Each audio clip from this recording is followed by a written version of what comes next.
ನಮಸ್ಕಾರ ವೀಕ್ಷಕರೇ.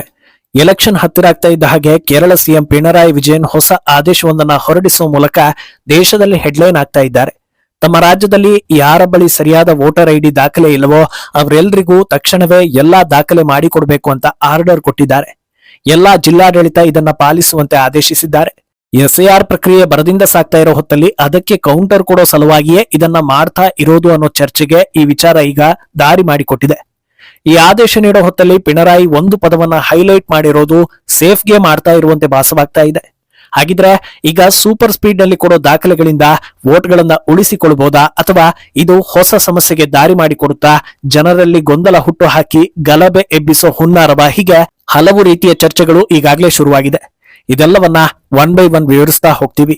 ಈ ವಿಡಿಯೋವನ್ನ ತಪ್ಪದೆ ಕೊನೆ ತನಕ ನೋಡಿ. ಅದಕ್ಕೂ ಮುನ್ನ ಮೀಡಿಯಾ ಮಾನ್ಸ್ಟರ್ ಚಾನಲ್ ಅನ್ನ ತಪ್ಪದೆ ಸಬ್ಸ್ಕ್ರೈಬ್ ಮಾಡಿ. ಎಸ್ಐಆರ್ ಅಂದ್ರೆ ಏನು ಅನ್ನೋದು ಜನರಿಗೆ ಗೊತ್ತಾಗಿದೆ. ಯಾವ ಕಾರಣಕ್ಕೆ ಎಸ್ಐಆರ್ ಮಾಡಬೇಕು, ಅದರಿಂದ ಏನು ಉಪಯೋಗ ಅನ್ನೋದು ಸಾರ್ವಜನಿಕರಿಗೆ ಅರ್ಥವಾಗಿದೆ. ಒಂದು ವೇಳೆ ಈ ಬಗ್ಗೆ ಏನೂ ಗೊತ್ತೇ ಇಲ್ಲ ಅಂದ್ರೆ ಅದನ್ನ ತಿಳಿದುಕೊಳ್ಳೋದಕ್ಕೆ ಸಾಕಷ್ಟು ವಿಧಾನಗಳಿವೆ. ಇಷ್ಟಾದ ಬಳಿಕವೂ ಯಾರಾದರೂ ಎಸ್ಐಆರ್ ಬಗ್ಗೆ ಇಲ್ಲ ಸಲ್ಲದ ಮಾತುಗಳನ್ನ ಆಡ್ತಾ ಇದ್ದಾರೆ ಅಂದ್ರೆ ಶತ ಪ್ರಯತ್ನ ಪಟ್ಟರೂ ಸಾಮಾನ್ಯ ಜ್ಞಾನವನ್ನ ಪಡೆಯಲು ಅವರಿಂದ ಸಾಧ್ಯವಿಲ್ಲದ ಗುಂಪಿಗೆ ಸೇರ್ತಾರೆ. ಇನ್ನು ನಾಯಕರ ವಿಷಯಕ್ಕೆ ಬಂದ್ರೆ, ಜನರಿಗೆ ಗೊತ್ತಾದ ಸತ್ಯವನ್ನ ತಿರುಚೋದಕ್ಕೆ ನೋಡಿದ್ರೆ ದೇಶ ವಿರೋಧಿಗಳನ್ನ ಬಿಟ್ಟು ಮತ್ಯಾರು ಪ್ರೋತ್ಸಾಹ ಕೊಡೋದಿಲ್ಲ ಅನ್ನೋದು ಅರಿವಾಗಿದೆ. ಈಗೇನಿದ್ರು ಅದನ್ನ ಕೌಂಟರ್ ಮಾಡೋದು ಹೇಗೆ ಅನ್ನೋ ಸವಾಲು. ಈ ನಿಟ್ಟಿನಲ್ಲಿ ಕೇರಳ ಸರ್ಕಾರ ಹೊರಡಿಸಿರೋ ಆದೇಶ ದೊಡ್ಡ ಚರ್ಚೆಗೆ ದಾರಿ ಮಾಡಿ ಕೊಡ್ತಾ ಇದೆ. ಮೊದಲಿಗೆ ಪಿಣರಾಯಿ ವಿಜಯನ್ ಆದೇಶ ಏನು ಅನ್ನೋದನ್ನ ತಿಳಿಸಿ ನಂತರ ಇದರ ಎಫೆಕ್ಟ್ ಬಗ್ಗೆ ಹೇಳ್ತಾ ಹೋಗ್ತೀವಿ. ಎಸ್ಐಆರ್ ಪ್ರಕ್ರಿಯೆ ಬಗ್ಗೆ ಇಂಡಿ ನಾಯಕರು ಧ್ವನಿ ಏರಿಸ್ತಾ ಇರೋದೇ ನಕಲಿ ಹಾಗೂ ಸರಿಯಾದ ದಾಖಲೆ ಇಲ್ಲದ ವೋಟ್ಗಳು ಡಿಲೀಟ್ ಆಗ್ತಾ ಇದೆ ಅನ್ನೋ ಕಾರಣಕ್ಕೆ. ಅದನ್ನ ರಿಕವರ್ ಮಾಡ್ಕೊಳ್ಳೋದಕ್ಕೆ ಈಗ ಪಿಣರಾಯಿ ಆದೇಶ ಹೊರಡಿಸಿರೋದು. ಕೇರಳದಲ್ಲಿ ಯಾವೆಲ್ಲ ವ್ಯಕ್ತಿ ಬಳಿ ಸರಿಯಾದ ದಾಖಲೆ ಇಲ್ಲವೋ ಅಂತವರಿಗೆ ಇಮಿಡಿಯೇಟ್ ಆಗಿ ಎಲ್ಲಾ ದಾಖಲೆಗಳನ್ನ ನೀಡುವಂತೆ ರಾಜ್ಯದ ಎಲ್ಲಾ ಜಿಲ್ಲಾಧಿಕಾರಿಗಳಿಗೆ ಆದೇಶ ನೀಡಿದ್ದಾರೆ. ಎಷ್ಟು ಅಚ್ಚುಕಟ್ಟಾಗಿ ಈ ಕೆಲಸ ಆಗ್ಬೇಕು ಅಂದ್ರೆ ಸಾರ್ವಜನಿಕರಿಗೆ ಇದರಿಂದ ಯಾವುದೇ ತೊಂದರೆ ಆಗ್ಬಾರ್ದು. ಅಷ್ಟೇ ಯಾಕೆ, ದಾಖಲೆ ಪಡೆಯುವ ಮತದಾರರಿಂದ ಯಾವುದೇ ರೀತಿಯ ಶುಲ್ಕವನ್ನು ಕೂಡ ಪಡೆಯಬಾರದು. ಅದೆಲ್ಲವನ್ನ ಸರ್ಕಾರ ನೋಡಿಕೊಳ್ಳುತ್ತೆ.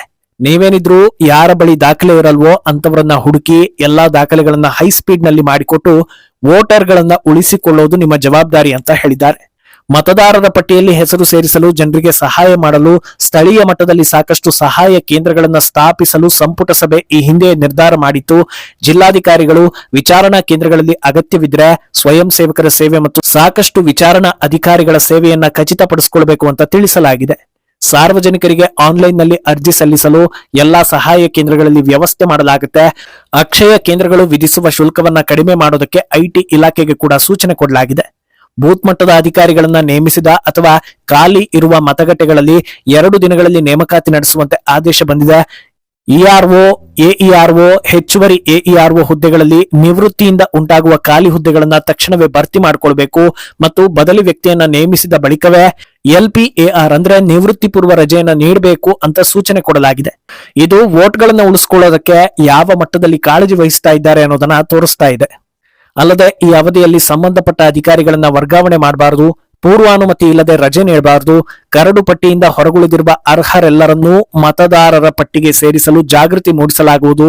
ಕೆಸ್ಮಾರ್ಟ್ ಮೂಲಕ ಲಭ್ಯವಾಗಬೇಕಾದ ಪ್ರಮಾಣ ಪತ್ರಗಳು ವಿಳಂಬವಾದರೆ ಅವುಗಳನ್ನು ನೇರವಾಗಿ ಪಂಚಾಯಿತಿ ಮೂಲಕ ಲಭ್ಯವಾಗುವಂತೆ ಮಾಡಲು ಸ್ಥಳೀಯ ಆಡಳಿತ ಇಲಾಖೆಗೆ ಕೇಳಿಕೊಂಡಿದೆ. ಶಿಬಿರಗಳಲ್ಲಿ ಕೆಸ್ಮಾರ್ಟ್ ಹೆಲ್ಪ್ ಡೆಸ್ಕ್ ಸ್ಥಾಪಿಸಲು ಸೂಚನೆ ಕೊಡಲಾಗಿದೆ. ಮುಖ್ಯ ಕಾರ್ಯದರ್ಶಿ ನೇತೃತ್ವದಲ್ಲಿ ನಡೆದ ಸಭೆಯಲ್ಲಿ ಈ ವಿಚಾರವನ್ನ ವಿವರವಾಗಿ ಪರಿಶೀಲಿಸಿ ಸಂಬಂಧಪಟ್ಟ ಎಲ್ರಿಗೂ ಅಗತ್ಯ ಕ್ರಮವನ್ನ ಕೈಗೊಳ್ಳೋದಕ್ಕೆ ಆದೇಶ ನೀಡಲಾಗಿದೆ.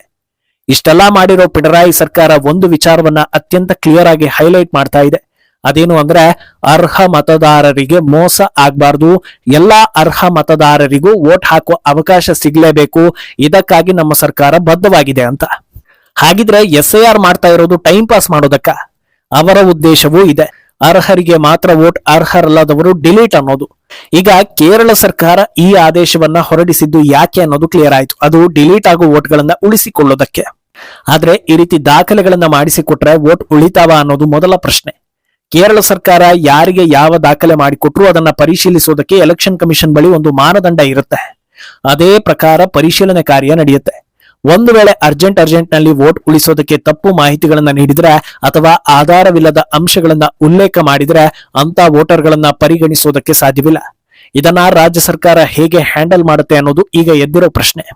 ಅಲ್ಲದೆ ಎಲೆಕ್ಷನ್ ಹೊತ್ತಲ್ಲೇ ಇವರಿಗೆ ಮತದಾರರ ಮೇಲೆ ಏಕದಂ ಕಾಳಜಿ ಬರ್ತಾ ಇದೆ ಅಂದ್ರೆ ಇಷ್ಟು ದಿನ ಯಾಕೆ ಈ ಪ್ರೊಸೆಸ್ ಮಾಡ್ಲಿಲ್ಲ ಅನ್ನೋ ಅನುಮಾನ ಬರೋದು ಕೂಡ ಸಹಜ. ಏನು ಈ ರೀತಿ ಆದೇಶ ಹೊರಡಿಸಿರೋದು ಸಾರ್ವಜನಿಕರಲ್ಲಿ ಗೊಂದಲ ಮೂಡಿಸೋ ಕೆಲಸ ಆಗ್ತಾ ಇದೆ. ಯಾಕಂದ್ರೆ ಈಗಾಗಲೇ ವೋಟರ್ ಐಡಿ ಸರಿಪಡಿಸೋ ಸಂಬಂಧ ಎಸ್ಐಆರ್ ನಡೆಸೋದಕ್ಕೆ ಹೊಸ ಕೇಂದ್ರಗಳನ್ನ ತೆರೆಯಲಾಗಿದೆ. ಜನರು ಅವರು ಕೇಳೋ ದಾಖಲೆಗಳನ್ನ ನೀಡ್ತಾ ಇದ್ದಾರೆ. ಇನ್ನೊಂದು ದಿಕ್ಕಲ್ಲಿ ರಾಜ್ಯ ಸರ್ಕಾರದ ಕೇಂದ್ರಗಳು ಕೂಡ ಓಪನ್ ಆದ್ರೆ ಜನರಲ್ಲಿ ಗೊಂದಲ ಶುರುವಾಗುತ್ತೆ. ದಾಖಲೆಗಳನ್ನ ಮಾಡಿಸ್ಕೊಳ್ಳೋದಕ್ಕೆ ಒಂದು ಕಡೆ ಹೋಗ್ತಾರೆ, ಆ ದಾಖಲೆಗಳನ್ನ ಸಬ್ಮಿಟ್ ಮಾಡೋದಕ್ಕೆ ಒಂದು ಕಡೆ ಹೋಗ್ತಾರೆ. ಆನ್ಲೈನ್ ನಲ್ಲಿ ಹುಡುಕೋಣ ಅಂದ್ರೆ ಒಂದು ಕಡೆ ರಾಜ್ಯ ಸರ್ಕಾರದ ವೆಬ್ಸೈಟ್, ಇನ್ನೊಂದು ಕಡೆ ಕೇಂದ್ರ ಸರ್ಕಾರದ ವೆಬ್ಸೈಟ್. ಯಾವುದರಲ್ಲಿ ಯಾವ ವಿಚಾರವನ್ನ ಖಚಿತಪಡಿಸ್ಕೊಳ್ಬೇಕು ಅನ್ನೋದು ಗೊತ್ತಾಗೋದಿಲ್ಲ. ಎಸ್ಐಆರ್ ನಡೆಸ್ತಾ ಇರೋ ಎಲೆಕ್ಷನ್ ಕಮಿಷನ್ ಒಂದು ನಿರ್ದಿಷ್ಟ ಮ್ಯಾಪ್ ಹಾಕಿಕೊಂಡಿದ್ದು ಇಂಥ ಹೊತ್ತಲ್ಲಿ ಇಂತಿಂತ ಪ್ರಕ್ರಿಯೆಗಳನ್ನ ಮುಗಿಸ್ಬೇಕು ಹಾಗೂ ಸಮಸ್ಯೆಗಳನ್ನ ಬಗೆಹರಿಸೋದಕ್ಕೆ ಇಂತಿಷ್ಟು ಕಾಲಾವಕಾಶ ಕೊಡಬೇಕು ಅಂತ. ಈ ಪ್ರೊಸೀಜರ್ಗೆ ಇದು ತೊಡಕುಂಟು ಮಾಡುತ್ತಾ ಅನ್ನೋ ಅನುಮಾನಗಳು ಎಲ್ಲರನ್ನ ಕಾಡ್ತಾ ಇದೆ.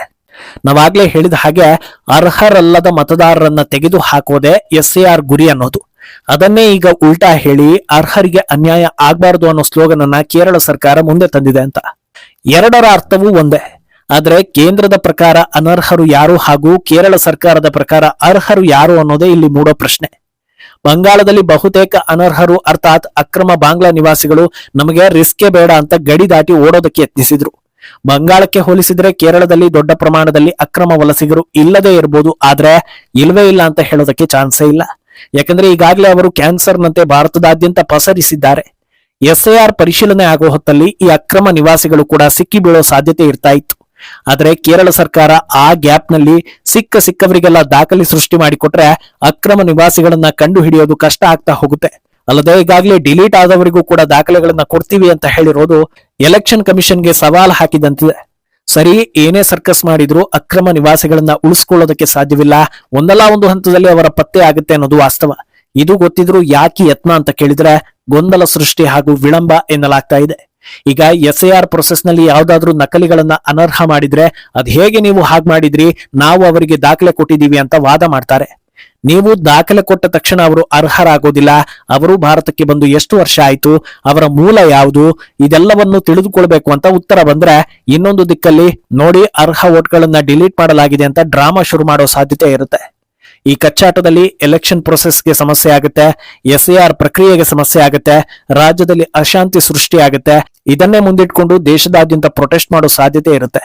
ಒಂದ್ ಲೈನ್ ನಲ್ಲಿ ಹೇಳೋದಾದ್ರೆ ಈ ಆದೇಶದಿಂದ ಅರ್ಹ ಮತದಾರರನ್ನ ಉಳಿಸೋ ಕೆಲಸ ಆಗ್ತಾ ಇಲ್ಲ, ಬದಲಾಗಿ ಅನರ್ಹರನ್ನ ಉಳಿಸಿಕೊಂಡು ಗೊಂದಲ ಗಲಭೆಗಳಿಗೆ ದಾರಿ ಮಾಡಿಕೊಡೋ ಎಲ್ಲಾ ಲಕ್ಷಣಗಳು ಕಾಣಿಸ್ತಾ ಇದೆ. ಇಷ್ಟೆಲ್ಲಾ ವ್ಯವಸ್ಥೆ ಮಾಡ್ಕೊಂಡಿರೋ ರಾಜ್ಯ ಸರ್ಕಾರ ಎಸ್ಐಆರ್ ಪ್ರಕ್ರಿಯೆಗೂ ತಮ್ಮ ರಾಜ್ಯದ ತುರ್ತು ಸೇವೆಗೂ ಒಂದಕ್ಕೊಂದು ಲಿಂಕ್ ಮಾಡಿ ಸಮಸ್ಯೆ ಗೊಂದಲ ಆಗದಂತೆ ವ್ಯವಸ್ಥೆ ಮಾಡಿದ್ರೆ ಅದು ಬೇರೆ ಪ್ರಶ್ನೆ. ಒಂದು ವೇಳೆ ಹಾಗಿಲ್ಲ ಅಂದ್ರೆ ಇದರ ಉದ್ದೇಶ ಕ್ಲಿಯರ್ ಆಗ್ತಾ ಇದೆ. ಮುಂದೇನಾಗುತ್ತೆ ಅನ್ನೋದನ್ನ ಕಾದು ನೋಡ್ಬೇಕು. ಈ ಬಗ್ಗೆ ನಿಮ್ಮ ಅಭಿಪ್ರಾಯವನ್ನ ತಪ್ಪದೆ ಕಮೆಂಟ್ ಮೂಲಕ ತಿಳಿಸಿ.